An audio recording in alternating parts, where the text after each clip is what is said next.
안녕하십니까 성도 여러분, 최성수 목사의 말씀 묵상 시간입니다. 말씀 묵상은 그리스도인의 온전한 예배를 위해 서로 세우는 교회에서 제공합니다. 오늘도 주 안에 거하시면서 성령님의 인도하심을 받으시길 바라고요. 하나님과 이웃에게 복음에 합당하게 반응하며 사시길 축복하며 기도합니다. 오늘 묵상 본문은 사도행전 9장 1절로 25절까지의 말씀입니다. 당시 그리스도인의 호칭을 통해 엿보는 초대교회, 이 제목으로 말씀을 묵상하겠습니다. 사도행전은 복음 전파 과정을 추적하고 있습니다. 예수님이 육체적으로 부재하시는 때에도 예수님 자신과 그의 가르침은 여전히 의미가 있을까? 그의 말씀대로 복음은 땅끝까지 전해질까? 누가는 이 질문에 대답할 목적으로 사도행전을 기록해 나갔습니다. 예루살렘에서부터 유대 땅을 넘어 사마리아 지역으로 그리고 땅끝까지 전해지는 과정을 추적하면서 오늘 본문에서 누가는 사울의 회심 사건을 전해주고 있습니다. 복음이 어떻게 예수님의 말씀처럼 사마리아 지역을 넘어 이방인에게까지 곧 땅끝까지 전해졌는지 그 과정을 보여줄 목적인 거죠. 여기서 누가가 주목한 건 바로 사울의 회심이었습니다. 교회를 박해한 자가 오히려 이방인에게 예수 그리스도와 복음을 전하는 자가 되고, 이로써 자신이 유대인의 박해를 받는 자가 되는 건 참으로 놀라운 사건입니다. 그런데요, 교회 초기에 관한 연구에 따르면 사울이 회심하던 당시 교회는 부흥이 있었다고 합니다. 사방으로 흩어졌고 조직적인 체계도 갖춰지지 않은 상태에서 어떻게 이런 부흥이 있을 수 있는지 이에 관해 자세한 건 알 수 없지만요. 당시 그리스도인을 부르는 호칭에서 부흥의 배경을 어느 정도 엿볼 수 있다고 생각합니다. 오늘 본문에서 나오는 것만 살펴보면요. 주의 제자들, 그 도를 따르는 사람, 주의 성도, 주의 이름을 부르는 사람, 형제 등입니다. 이런 호칭은 당시 믿는 사람들이 스스로 붙인 것도 있으나 그렇지 않은 것도 있습니다. 그리스도인이라는 호칭이 안디옥 사람들이 예수를 그리스도로 믿고 따르는 사람들에게 붙인 별명이었던 것과 같습니다. 주의 제자들, 주의 이름을 부르는 사람, 주의 성도, 형제 등은 그리스도인이 자기를 어떻게 인지했는지를 알 수 있습니다. 왜냐하면 예수를 주로 부르는 건 오직 그리스도인 뿐이었기 때문이죠. 이에 비해 그 도를 따르는 사람은 교회 밖 사람이 그리스도인의 삶을 관찰하여 붙인 이름입니다. 호칭을 통해 당시 그리스도인의 삶의 단면을 살펴보도록 하겠습니다. 주의 제자들이란 사도들을 가리키는 게 아닙니다. 예수를 그리스도로 믿으며 그를 주로 혹은 구원자로 섬기면서 그분의 가르침을 따르는 사람이란 뜻입니다.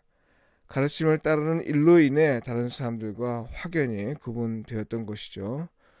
주의 이름을 부르는 사람이란 예수 그리스도에게 기도하는 사람을 가리킵니다. 기도는 사람에게 하는 것이 아니기에 이건 예수를 하나님의 아들로 믿었다는 걸 의미합니다. 주의 성도란 하나님에 의해 거룩하다 일컬음을 받은 사람들, 곧 믿음으로 구원을 약속받은 사람들을 의미합니다. 형제 혹은 형제 자매는 예수 그리스도를 믿는 사람들은 하나님의 가족관계에서 서로를 인식하고 또 그렇게 대했다는 사실을 알려줍니다. 사실 호칭이 형식적일 뿐 실제 삶과는 다를 수 있으나 적어도 주님의 임박한 재림을 기다리며 살았던 초대교회에서는 실제 삶에서 실천되었습니다. 이는 그들이 재물 공유까지도 실천했다는 사실에 관한 기록에서 확인할 수 있었습니다. 이에 비해 외부인의 시각에서 당시 교회는 그 도를 따르는 사람들의 모임이었습니다.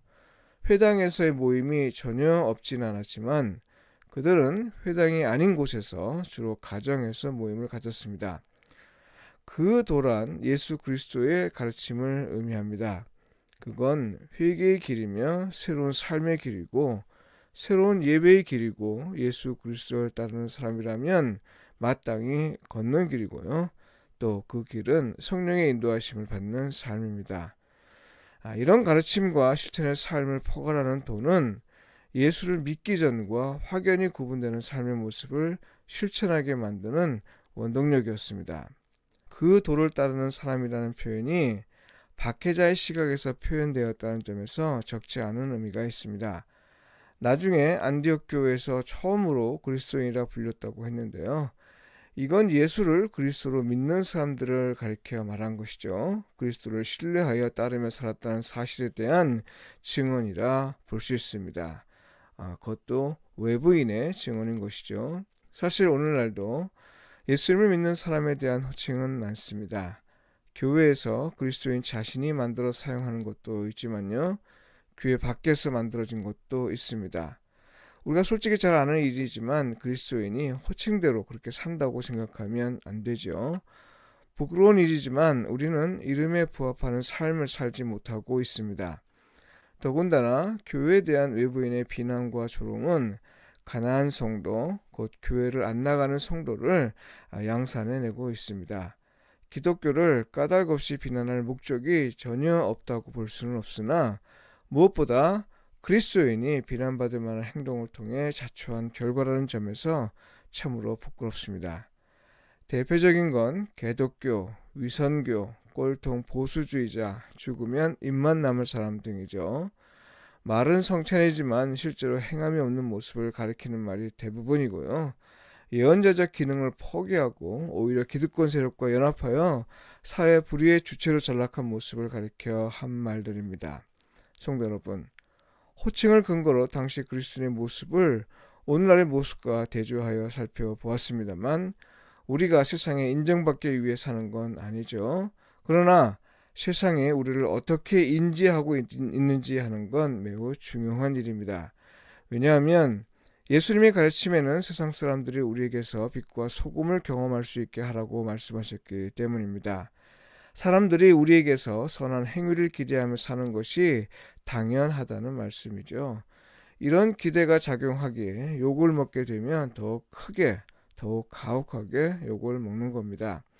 물론 우리가 우리 자신을 어떻게 보는 것도 중요합니다. 그러나 세상이 우리를 어떤 사람으로 보는지 이에 관해 전혀 간과해선 안 될 것입니다.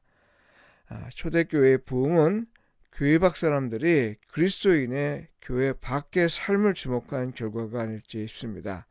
그리고 그리스도인이 이런 삶을 살게 된 건 예수 그리스도의 가르침을 받으며 성령의 인도하심을 따라 살았기 때문이죠. 이것이 부흥의 비결이었습니다. 기도드리겠습니다. 하나님, 세상에서 우리를 어떻게 부르고 또 대하는지 보소서.